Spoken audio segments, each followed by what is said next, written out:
Why must people change? Perhaps the saddest words one can hear from a loved one are, "You've changed." We finished a few of the opening paragraphs of Kafka's The Metamorphosis, a story that begins immediately by describing the drastic change that befalls Gregor Samsa, a traveling salesman who is turned into a cockroach. By comparison, in the film The Fly, it is a scientist who is transformed into a human fly hybrid as the result of an experiment gone terribly awry. The common theme running through these horrors is change, the nature of it, and how often it ranges from disappointing to deeply upsetting.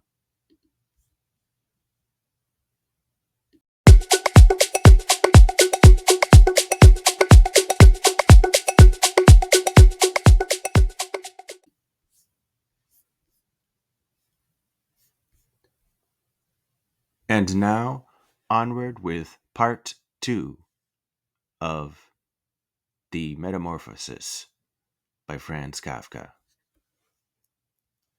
And he looked over at the alarm clock, ticking on the chest of drawers. God in heaven, he thought. It was 6:30, and the hands were quietly moving forwards. It was even later than half past, more like 7:15. Had the alarm clock not rung, he could see from the bed that it had been set for 4 o'clock, as it should have been. It certainly must have rung.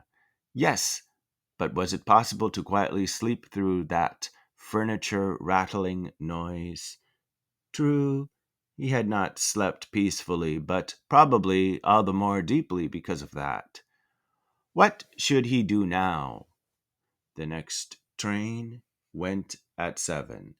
If he were to catch that, he would have to rush like mad, and the collection of samples was still not packed, and he did not at all feel particularly fresh and lively. And even if he did catch the train, he would not avoid his boss's anger, as the office assistant would have been there to see the 5 o'clock train go. He would have put in his report about Gregor's not being there a long time ago.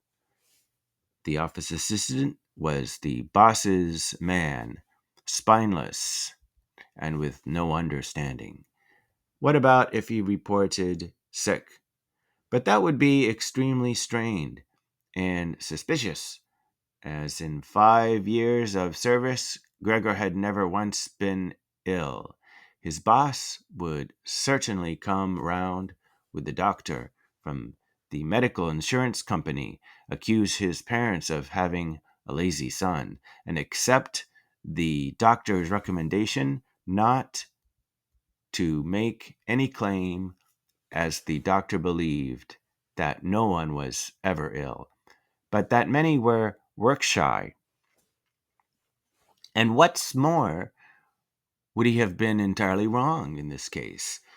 Gregor did, in fact, apart from excessive sleepiness, after sleeping for so long, feel completely well and even felt much hungrier than usual.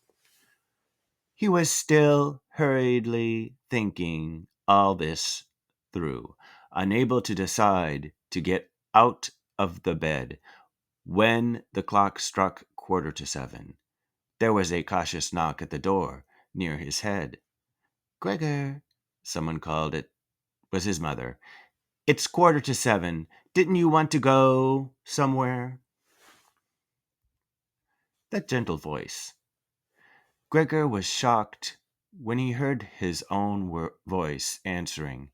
It could hardly be recognized as the voice he had before. As if from deep inside him, there was a painful and uncontrollable squeaking mixed in with it. The words could be made out, at first, but then there was a sort of echo which made them unclear, leaving the hearer unsure whether he had heard properly or not. Gregor had wanted to give a full answer and explain everything, but in the circumstances, contented himself with saying, "Yes, mother, yes. Thank you. I'm getting up now." The change in Gregor's voice probably could not be noticed outside through the wooden door, as his mother was satisfied with this explanation and shuffled away. But this short conversation made the other members of the family aware that Gregor, against their expectations, was still at home, and soon his father came knocking at one of the side doors, gently but with his fist. "Gregor, Gregor," he called, "what's wrong?" And after a short while he called again with a warning deepness in his voice, "Gregor, Gregor." At the other side door, his sister came plaintively. "Gregor, aren't you well? Do you need anything?" Gregor answered to both sides. "I'm ready now," making an effort to remove all the strangeness from his voice by enunciating very carefully and putting long pauses between each individual word. His father went back to his breakfast, but his sister whispered, "Gregor, open the door, I beg of you." Gregor, however, had not thought of opening the door, and instead congratulated himself for his cautious habit, acquired from his traveling, of locking all doors at night, even when he was at home. The first thing he wanted to do was to get up in peace, without being disturbed, to get dressed, and most of all, to have his breakfast. Only then would he consider what to do next, as he was well aware that he would not bring his thoughts to any sensible conclusions by lying in bed. He remembered that he had often felt a slight pain in bed, perhaps caused by lying awkwardly, but that had always turned out to be pure imagination, and he wondered how his imaginings would slowly resolve themselves today. He did not have the slightest doubt that the change in his voice was nothing more than the first sign of a serious cold, which was an occupational hazard for traveling salesmen. It was a simple matter to throw off the covers.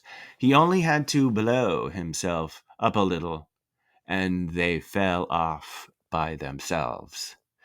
But it became difficult after that, especially as he was so exceptionally broad. He would have used his arms and his hands to push himself up, but instead of them, he only had all those little legs, continuously moving in different directions, and which he was, moreover, unable to control.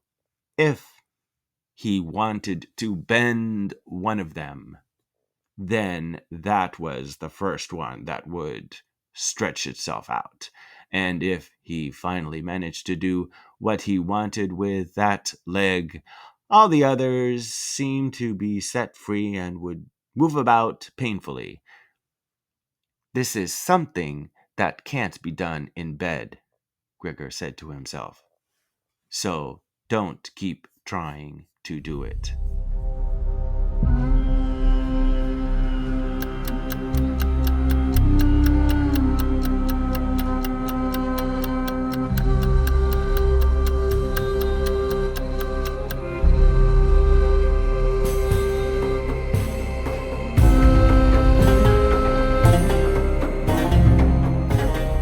regret pausing after just a few paragraphs. It's been a pleasure reading for you. This is James Laguerre speaking, and I'm sure to continue soon where we have left off. In the meantime, take a look at Kafka's Metamorphosis, perhaps, or The Fly by Langland, a short story. George Langland published The Fly in the June 1957 issue of Playboy magazine. Thank you.